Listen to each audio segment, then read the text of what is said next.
3.5 करोड़ रोम छिद्र का ये शरीर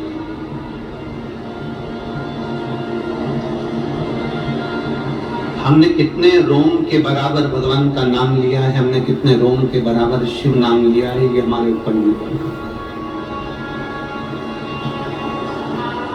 21,600 श्वास में से कौन सी श्वास आखिरी है ये हमको नहीं मालूम, पर इतना जरूर मालूम है कि 3.5 करोड़ रोम छिद्र में से हम कितना भजन कर सकते हैं।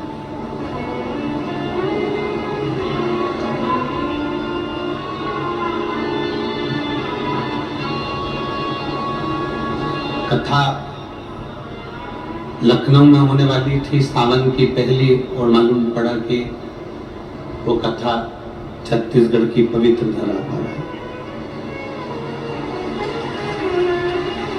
अर्थात भजन का बल, भक्ति का बल, स्मरण, ये सब खींच कर लाते हैं। चुंबक देखिए आप लोगों ने, वो चुंबक को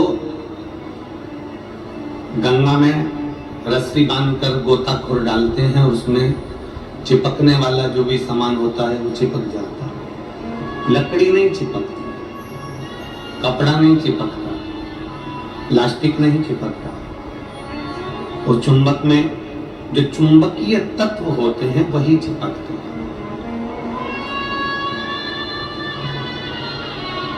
हम तो ये मानते हैं कि सावन के महीने में भी भोलेनाथ, एक जैसे लोग गंगा जी में चुंबक फेंकते हैं और उसमें जो चिपक गया वो चिपक गया, उसी तरह भोलेनाथ भी सावन के महीने में शिव महापुराण रूपी चुंबक को डालकर हिलाते रहते हैं। किसके भाग्य में है और कितने लोग चिपक सकते हैं ये उसी को मालूम है।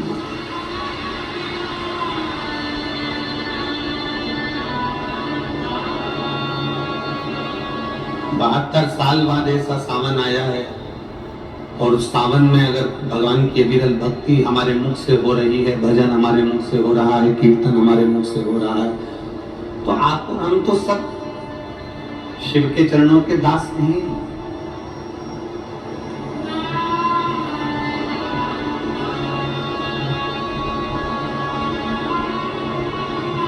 कहते हैं शिव महापुराण की कथा कहती है,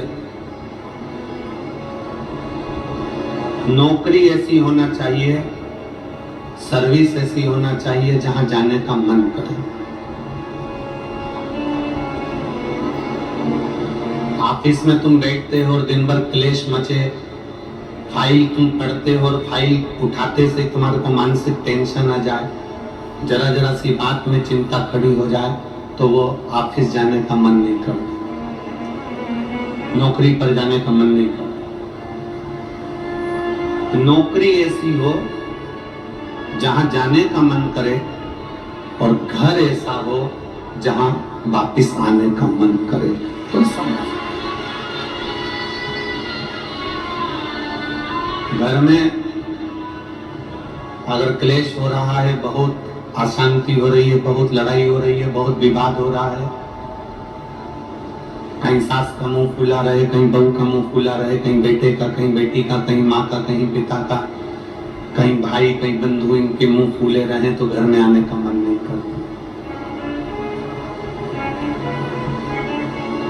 पत्नी का दिन भर मुंह फूला रहेगा तो पति का घर आने का मन नहीं करेगा।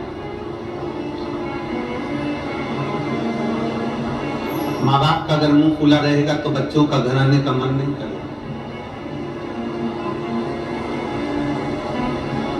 नौकरी ऐसी हो जहां जाने का मन करे, मन करे आपका कि मुझे बड़े उत्साह से जाने का।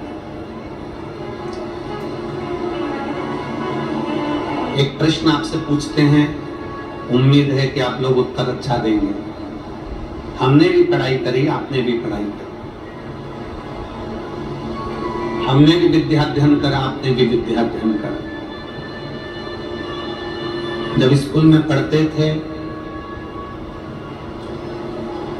मैथ का सब्जेक्ट आता या साइंस का आता, इंग्लिश का आता, कोई सब्जेक्ट जब सामने आता, तो कोई कोई टीचर इतना अच्छा होता था कि उसके सब्जेक्ट में भले मन ना लगे पर उसके सब्जेक्ट में बैठने का मन जरूर करता था। बोलो सही है कि गलत है? और कोई कोई टीचर ऐसा होता था कि उसके सब्जेक्ट में जाने का मन नहीं करता था।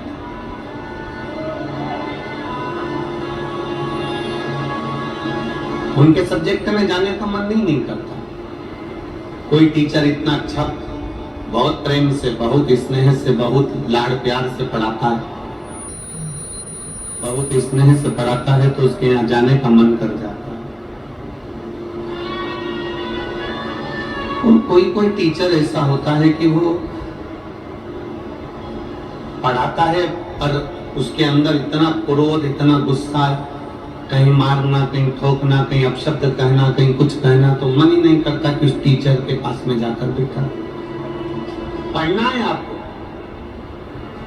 सारे सब्जेक्ट पढ़ना है आपको, और प्रत्येक सब्जेक्ट को आपको तैयार करना है, प्रत्येक सब्जेक्ट आपको पढ़ना है, पर आप उस टीचर के सब्जेक्ट में नहीं जाओ। प्रत्येक सब्जेक्ट आपको पढ़ना है, प्रत्येक सब्जेक्ट आपको धारण करना है, पर आप उसके सब्जेक्ट में नहीं पहुंचो। बस जैसे स्कूल में कोई टीचर अच्छा है तो उसके सब्जेक्ट को पढ़ने के लिए आप जरूर जाते हो, उसी तरह नौकरी ऐसी हो जहां जाने का मन करे। आप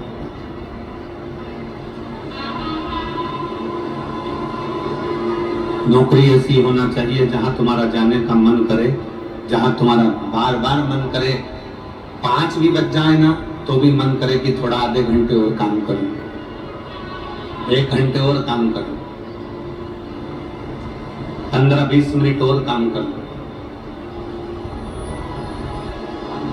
नौकरी अगर अच्छी है तो तुम्हारा जाने का मन बड़ा करेगा और वहां बैठने का भी मन करेगा।